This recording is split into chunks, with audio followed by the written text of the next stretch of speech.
PSP ও fundamental টিউটোরিয়ালে আজকে আমরা অ্যাক্সেস মডিফায়ার্স সম্পর্কে জানব। তো অবজেক্ট ওরিয়েন্টেড পিএসপি আপনারা শুরু করার আগে এর আগে আমি আপনাদের ক্লাস যখন দেখিয়েছিলাম তখন বলেছিলাম যে আপনার কিছু প্রাইভেট বা পাবলিক আমি কিছু কিওয়ার্ড এখানে ইউজ করেছি, অর্থাৎ এই যে আপনার এখানে যে পাবলিক প্রত্যেকটা ফাংশন বা আবার প্রপার্টির ক্ষেত্রে আমি পাবলিক ইউজ করেছি। তারপর আগেও বলেছিলাম যে আপনার কিছু অ্যাক্সেস মডিফায়ার সম্পর্কে আমি বলবো। তো আজকে আমরা ওই সকল অ্যাক্সেস মডিফায়ার সম্পর্কে জানবো। তো পিএসপিতে আপনার অ্যাক্সেস মডিফায়ার হচ্ছে আপনার অ্যাক্সেস করার ক্ষমতাটা। আপনার পিএসপিতে আপনার 3 ধরনের অ্যাক্সেস মডিফায়ার রয়েছে। একটা হচ্ছে আপনার পাবলিক, অর্থাৎ যেটা আমি ইউজ করে আসছি, যেমন ধরুন এখানে পাবলিক আছে, তারপর আছে আপনার প্রাইভেট আছে, তারপর আছে আপনার প্রোটেক্টেড। তো এই 3 ধরনের আপনার অ্যাক্সেস মডিফায়ার রয়েছে আর কি আপনার পিএইচপিতে। ওগুলোকে আমি কমেন্ট করে দিই, ধরুন আমি এখানে রাখলাম, তো ওগুলোকে আমি কমেন্ট আউট করে রাখি, সরি।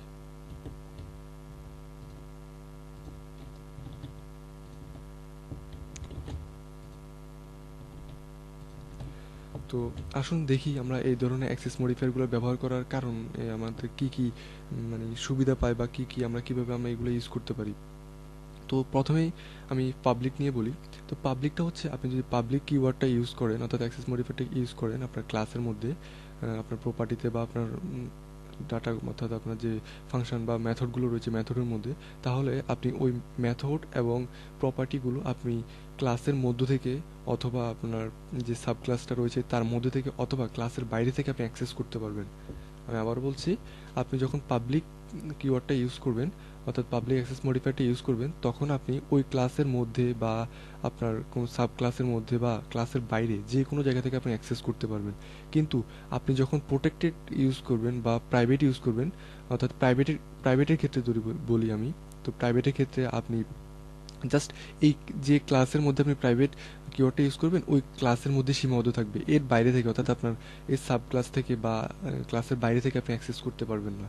আর যদি আপনি প্রোটেক্টেড ইউজ করেন তাহলে আপনি জাস্ট ওই ক্লাসের মধ্যে এবং সাব ক্লাসের মধ্যে আপনি ইউজ করতে পারবেন, বাট আপনার যে ক্লাসের বাইরে থেকে আপনি ওই জিনিসটা ইউজ করতে পারবেন না। আসুন আমরা দেখি, উদাহরণের মাধ্যমে দেখি কীভাবে এগুলো ইউজ করে। তো সাপোজ আমি ধরুন এখানে একটা নতুন করে একটা পাবলিক, ধরুন আমি এখানে দিলাম আপনার রোল, জাস্ট একটা ভেরিয়েবল নিলাম, কথা একটা প্রপার্টি নিলাম আমি। হ্যাঁ, রোলের মধ্যে ধরুন আমি এখানে দিলাম, সরি, ধরুন 50 দিলাম। তো এখন আমি এটাকে পাবলিক করে দেওয়ার কারণে আমি ধরুন আমাদের এখানে যে এখানে যে মেথডটা আছে, তো ধরুন আমি এখানে একটা ব্রেক দিয়ে নিই,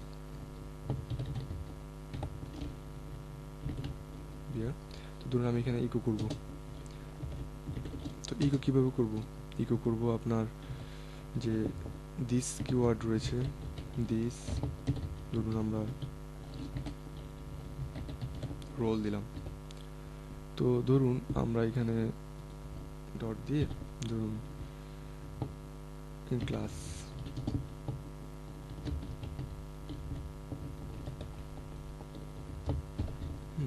এই জিনিসটা দিয়ে দিলাম। তো এখন আমি এই জিনিসটা কপি করে আপনার এইখানে দিয়ে দিই। তো এখানে একটা ব্রেক ইউজ করি আমি আগের মতোই।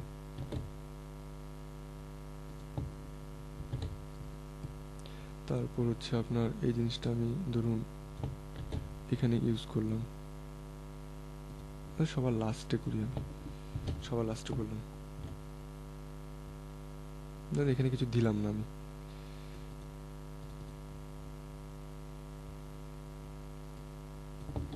এগুলো কেটে দিলাম। তো এখন যদি সেভ দিয়ে আমি যদি আমার ব্রাউজারটা রিফ্রেশ করি, এই যে ধরুন রিফ্রেশ করলাম, সেখানে ফাটাল, আচ্ছা এখানে, সরি, এখানে হবে আপনার আমি যে স্টুডেন্ট অবজেক্টটা তৈরি করেছি ওই অবজেক্টটা হবে স্টুডেন্ট অবজেক্ট।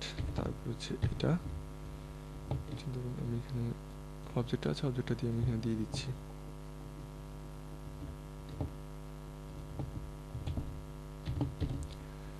তো আচ্ছা, আমি একটা ব্রেক দিয়ে নিই এখানে।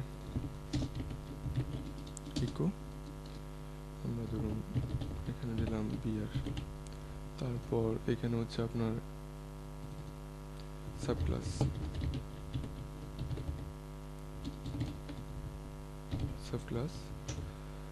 তো এখন যদি আমি এটাকে সেভ দিয়ে আমাদের ব্রাউজারে রিফ্রেশ করি, আচ্ছা আমি এটাকে দিয়ে দিলাম, এই যে দেখুন আপনার এখানে আসলো, এটা হচ্ছে আপনার ইন ক্লাস। হ্যাঁ, তারপর আমি এখানে একটা ব্রেক দিই, তাহলে একটু ভালোভাবে বুঝবেন। ধরুন আমি এখানে একটা ব্রেক দিয়ে দিলাম, বিয়ে দিলাম। তো এখন দেখুন এই যে আপনার এখানে ইন ক্লাস আসলো। হ্যাঁ, তারপর হচ্ছে এখানে সাব ক্লাস থেকে আসছে, তারপর আপনার ক্লাসের বাইরে থেকে আপনি অ্যাক্সেস করতে পারছেন। অর্থাৎ কি, অর্থাৎ আপনি পাবলিক কিওয়ার্ড ইউজ করার মাধ্যমে আপনার ক্লাসের মধ্যে ইউজ করতে পারতেছেন, সাব ক্লাসের মধ্যে ইউজ করতে পারতেছেন, আবার ক্লাসের বাইরে থেকে অ্যাক্সেস করতে পারতেছেন আপনি। তো এখন যদি আপনি এখানে প্রাইভেট কিওয়ার্ড ইউজ করেন, অর্থাৎ এই যে এখানে আপনি যদি প্রাইভেট কিওয়ার্ডটা ইউজ করেন, তো তাহলে কীভাবে হবে দেখুন। এখন যে আমি এটা রিফ্রেশ করি, তো এই যে দেখুন এখানে আপনার প্রাইভেট কিওয়ার্ড ইউজ করার কারণে আপনি জাস্ট ইন ক্লাস, অর্থাৎ ক্লাসের মধ্য থেকে আপনি ইউজ করতে পারতেছেন। কিন্তু আপনার যখন আপনি সাব ক্লাস থেকে ইউজ করবেন, তখন আপনার একটা নোটিশ দেখাবে আনডিফাইন্ড আপনার প্রপার্টি। তারপর হচ্ছে আপনার যখন ক্লাসের বাইরে থেকে আপনার অ্যাক্সেস করতে চাইবেন, তখন আপনার একটা ফ্যাটাল ইরর এখানে ক্রিয়েট হবে। হ্যাঁ, অর্থাৎ কি, অর্থাৎ হচ্ছে আপনার প্রাইভেটের মাধ্যমে আমি জাস্ট ক্লাসের মধ্যেই আপনার ইউজ করতে পারবো। তো এরপর ধরুন আমরা চাচ্ছি ধরুন প্রোটেক্টেড ইউজ করব। তো প্রোটেক্টেড ইউজ করলে আমি আগেই বলেছি, আপনি জাস্ট আপনার ক্লাসের মধ্যে এবং আপনার যে সাব ক্লাস আছে ওই ক্লাসটার মধ্যে আপনি ইউজ করতে পারবেন, বাট বাইরে থেকে আপনি অ্যাক্সেস করতে পারবেন না। তো এটার জন্য দেখুন সেভ দিয়ে যদি আমি ব্রাউজারটা রিফ্রেশ করি, এই যে দেখুন আপনার ক্লাসের মধ্যে ইউজ করতে পারছেন, তারপর হচ্ছে আপনার সাব ক্লাসের মধ্যে ইউজ করতে পারছেন, কিন্তু আপনার ক্লাসের বাইরে থেকে আপনি অ্যাক্সেস করতে পারছেন না। তো এইভাবে আর কি আপনার অ্যাক্সেস মডিফায়ারের মাধ্যমে আপনার প্রপার্টি বা মেথডগুলোকে আপনি আপনার ক্ষমতাগুলো আপনি বলে দিতে পারেন যে আপনি এগুলো থেকে আপনি ইউজ করতে পারেন, কোথা থেকে আপনি অ্যাক্সেস করবেন, এগুলা এই জিনিসগুলো আপনি এখানে ডিক্লেয়ার করে দিচ্ছেন আর কি। তো আজকে এই পর্যন্তই। আপনার অ্যাক্সেস মডিফায়ার অনেক গুরুত্বপূর্ণ একটা জিনিস, এই জিনিসগুলো বারবার প্র্যাকটিস করবেন, ক্লাসের মধ্যে ইউজ করবেন। আর যদি কোনো সমস্যা থাকে আমাদেরকে কমেন্ট করে জানাবেন। ধন্যবাদ।